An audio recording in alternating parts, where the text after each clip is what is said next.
self-introduction, or let us learn to talk about ourselves. When you're talking about yourself or when you're giving a self-introduction, you are trying to introduce your personality to someone. So in order to make your self-introduction clear and valid, you need to include a few points in your self-introduction. And let us first look into the different points. Let us first look into certain points that you necessarily need to include in your self-introduction. And those are, you begin your self-introduction with your name. So when you talk about your name, you need to say your name in detail. So let us put it as the first point in your self-introduction. Name in detail. And secondly, your place with the location. And third, your educational qualification. So, name in detail, place with the location, and educational qualification. Once you have all three of these, then you go with your previous experience, and the next point is your current occupation, and then your aim or the immediate goal you want to talk about. So your previous experience, your current occupation, your aim or immediate goal. And then followed by that, you have your interest and hobbies and your strengths. These are the points that you require in your self-introduction. These points will explain what kind of a person you are, and that's what a listener is expecting to hear from you. Now, let us go from the beginning. The first point I told you about, name in detail.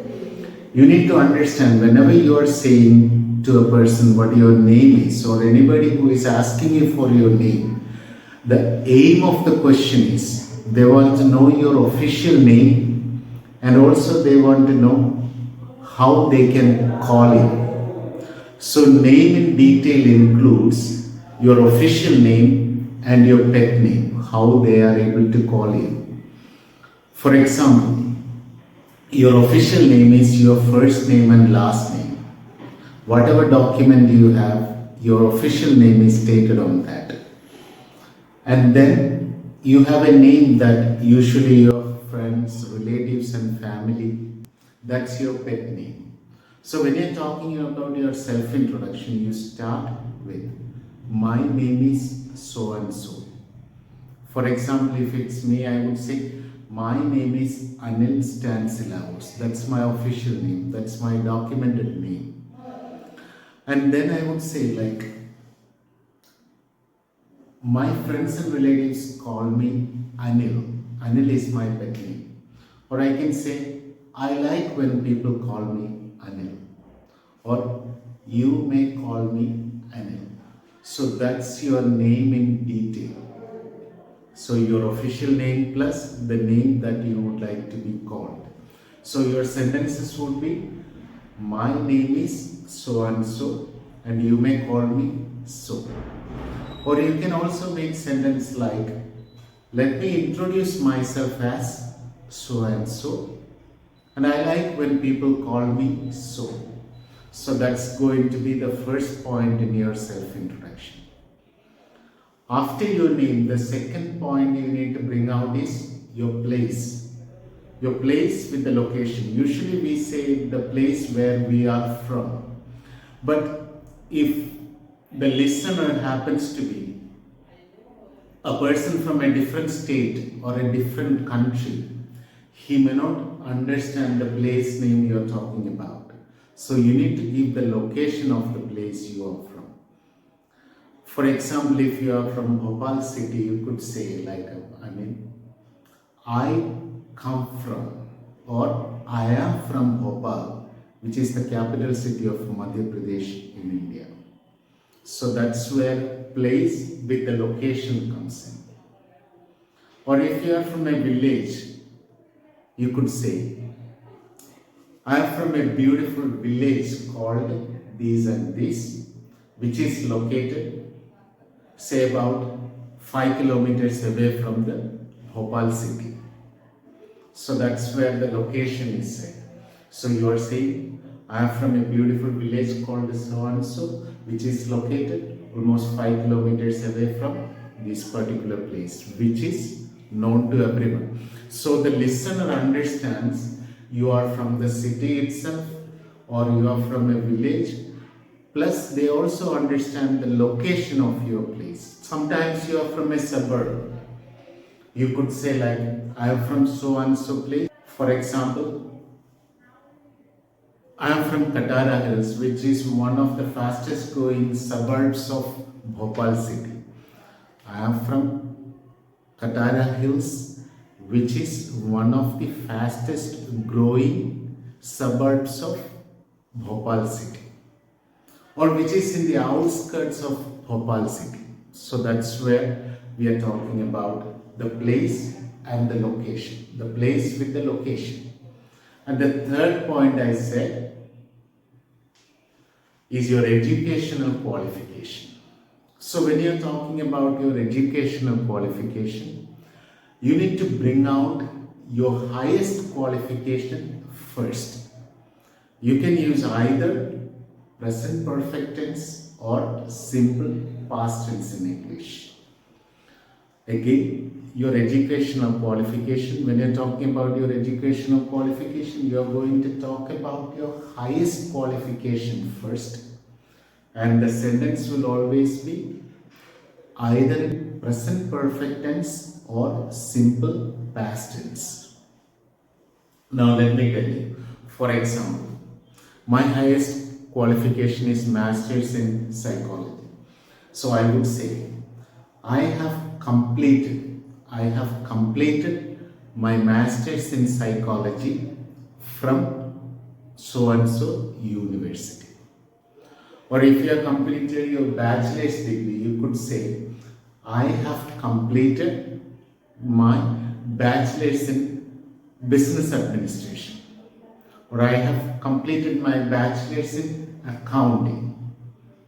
Or I have done my bachelor's in technology. If you are a BTech holder, you could say, I have done my bachelor's in technology from Barkatullah University, Bhopal. So that's where I have completed, which is the present perfect tense. Or else you can also use your simple past tense. For example, you could say, I did Masters in Psychology from so and so university in the year 2015. I did, or I completed. I completed or I did is the simple past. When you are using simple past, you can also use the date, the year you have completed your educational qualification. So when you are talking about your educational qualification, you will say your highest completed qualification. And if you need to say anything else which was done before, so then you will use past perfect tense. You could say, for example, when I am talking, I would say, I have completed my Masters in Psychology from Kerala University, and earlier I had done my bachelor's. So what I said, I have completed so and so from Kerala University, that is my highest degree. And whatever was earlier than that, I said, earlier I had done my bachelor's. Or earlier I had completed my higher secondary from the Board of Education in Kerala. So that's where your educational qualification comes in. So your educational qualification always go with the first, the highest completed qualification you have, and after that anything that you had done before that. Then you have your previous experience. Previous experience is an important part of your self-introduction. So you need to talk whatever experience you have. You might have undergone some job trainings, internships, apprentice. While studying in the college, you might have undergone some training programs. All that comes as your previous experience. Or if you had done any kind of job anywhere, that also your previous experience. Now remember, if you do not have any experience earlier, you have not worked before, you need to mention that in your self-introduction. What you will say? In that case, you will say, I am fresh out of college and I haven't worked anywhere.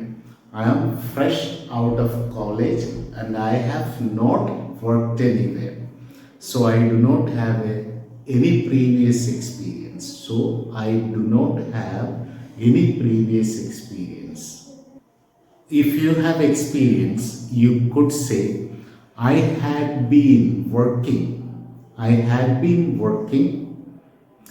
as a sales executive. I had been working as a sales executive in so and so company from this year to this year. For example, I had been working as a sales executive in Procter & Gamble from 2000 to 2015. So that's where the sentence comes in. I had been working as a sales executive, or sometimes if you had worked as an accountant, sometimes you had worked as a teacher. So the sentence always goes, I had been working as a teacher in Emerald Public School from 2000 to 2015. And then if you are currently working, that is the next point we are going to talk about. The next point we are going to talk about is your current occupation. Your current occupation may have some job that you are doing right now. Sometimes your current occupation is that you are pursuing some of your studies. So if you are pursuing your study, if you are doing any kind of further studies, you could say, currently I am, or currently I have been working as a. Currently I have been working as an accountant in so and so company since 2018. Or you could say, currently I am pursuing my master's degree. If you are studying, currently I am pursuing my master's degree in economics. Currently I am pursuing my master's degree in economics. Sometimes you are not doing anything. You are looking for a job. You want to have a job. You could say, at the moment I am looking for a job.